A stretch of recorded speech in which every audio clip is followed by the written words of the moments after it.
Hello and welcome to a sad installment of the Fullest House podcast. I'm Mark Green. I'm Harrison Bloom. And I'm Zach Horowitz. And I think by now you've heard the news that Bob Saget has passed away. Yeah. Tragically, we lost a good one, boys. Yeah. Yeah. And we just wanted to, it felt wrong as a podcast that discusses Fuller House to not acknowledge it and acknowledge how great he was. Yeah. Mm-hmm. Especially so close to the end of our watch through of the show for our podcast. Like, losing him right now is just so sad. We've already recorded the last episode and we didn't even get to it. Yeah, I was going to say, it's crazy because we did just record the last episode a couple days before the news broke out. And it's just kind of very sad to see, especially, when he's, at 65, which is relatively young. Yeah. Mm-hmm. And so much of his work was so great. I rewatched the pilot of Full House last night and sent you some of my unhinged thoughts. Yes. And one thing was just, I won't share the whole thing with you, dear listeners, but the first thing was it's funny to see Steph at 5 years old, considering how much time Fuller House devotes to her alcoholism. Oh my God. But one thing that really stuck out was how much, especially I think in those early seasons, Bob Saget and Danny Tanner really were the glue of that show. Jesse and Joey are more out there characters, and I think Jesse very much becomes the kind of star character, but Bob Saget is really holding all that all together. He's more of the straight man and just really great in making that show work. Yeah, I know there was one comment that you said specifically where it was towards the end and you were like, Bob Saget really is just such a great TV dad, despite also being this great, like, raunchy stand-up, which is, a sentiment that has been echoed many a time by many different people, but just very much, and that's just how good he was, the point where people are like, he's so good at both. Because that's the thing. It's like, it's almost a cliche to be like, I grew up watching Bob Saget and then I looked up his stand-up and it traumatized me. And it's not so much that I'm like, oh, how is he so raunchy and also on Full House? It's just like, how is he so good at doing both? Right. Yeah. He had legitimate range, and it served him well in Fuller House too, where I watched that show and it's a completely different character as far as I'm concerned. Like, still, I mean, the same character, but you can see the growth in his performances and the character just based on how he delivers his lines.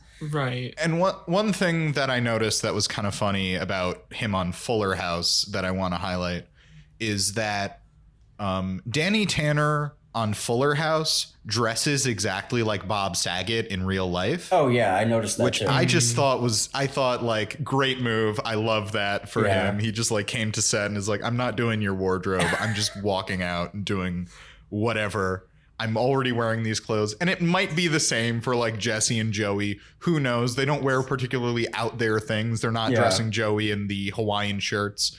But the fact that Bob Saget had such a consistent look in real life and that was his look on Fuller House, just so much respect there. Oh, yeah, that's definitely true. It's been a while since I've actually watched Full House. I didn't rewatch the pilot like you did, but in my head, he's always wearing like a turtleneck. I don't know why. Yeah, it's in the first season at least, and I think it goes on. There's a lot of like button-down shirt with sweater on top. Yeah. Of course, now we know he wears a couch. Yeah. Oh my God. Oh, the couch jacket. But yeah, it's definitely weird because I didn't really watch Full House as much growing up as you guys did, but you can definitely tell, especially even from Fuller House, what the kind of character of Danny Tanner was and how it was kind of the glue that held everything together in Full House. And then in Fuller House, he was kind of the same way, and he was kind of a very similar character in that way where whenever he showed up, it was definitely a treat for us to watch. I think we kept statistics on how much like characters were nominated for Sad Boy and how much they won. And I think Danny Tanner had like the highest win percentage in terms of like times nominated versus times won, which shows like how entertained we were by Bob Saget and Danny Tanner as a character. How much we loved him. And honestly, like this podcast as a whole wouldn't exist without Bob Saget and the work that he's done.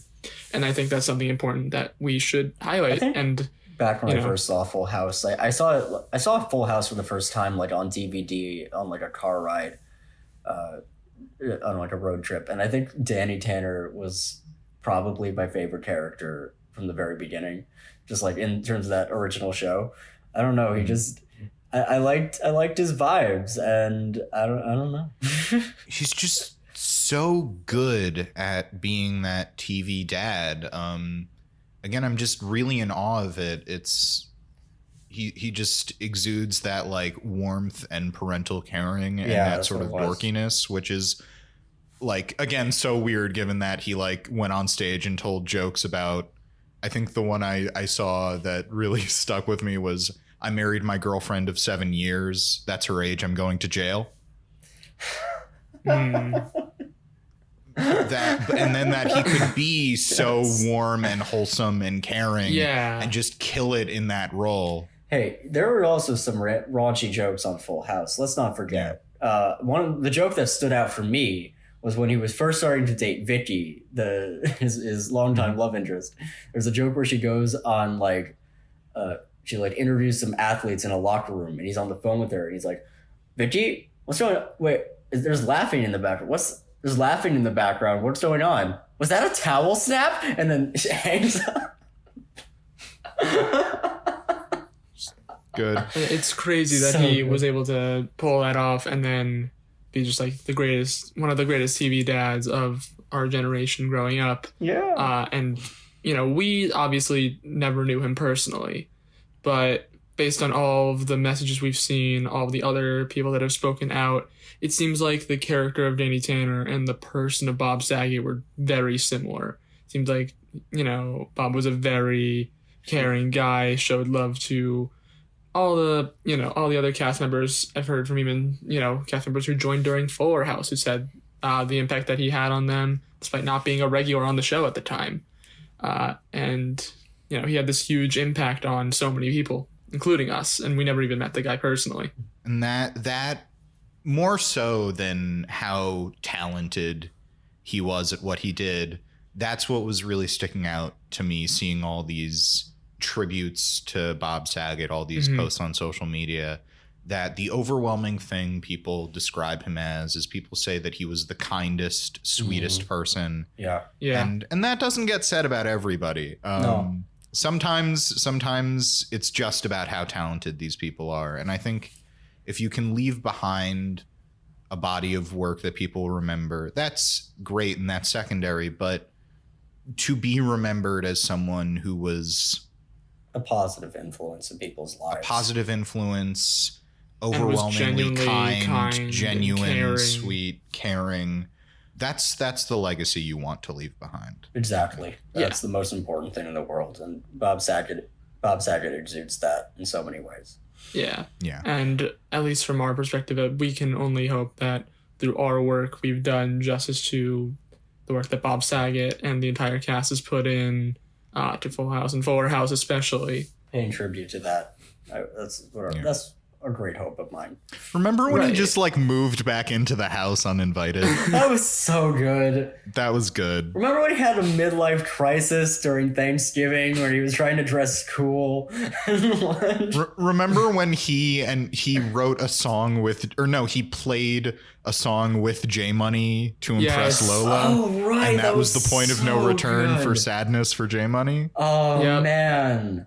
Oh, so many good moments. And I think, I don't know, really the point of this is Bob Saget really had an impact on us as fans of the show. And like I said earlier, this podcast wouldn't exist without the work that Bob Saget and the entire cast put in. And we really appreciate that because, we are fans of his work. And it's definitely very sad to see him not with us anymore. Good to see people acknowledge him. Yeah, and not just for his work and for his kindness as a person. A friend of mine from college texted me the other day, saying she was sorry, for my loss. She knows I do this podcast, and it was very kind of her and Bob Saget was kind. It's all about kindness. Yeah. Yeah. Yeah, every single person that I had seen, like I'd heard the news from like group chats and the people that I was with at the time that I heard the news, no one ever had a bad word to say about him, and everyone was just shocked and saddened by the news because it came so suddenly. But I think, no one ever really had a bad word to say about Bob Saget, even, as far back as I can remember. I remember hearing like only good things about him. Yeah. And he was will be beloved missed. for the right reasons, and he'll be missed. And I think that kind of sums it up, I think. Yeah, we wanted to make sure that we took the time to really pay tribute, pay respects. This is very off the cuff.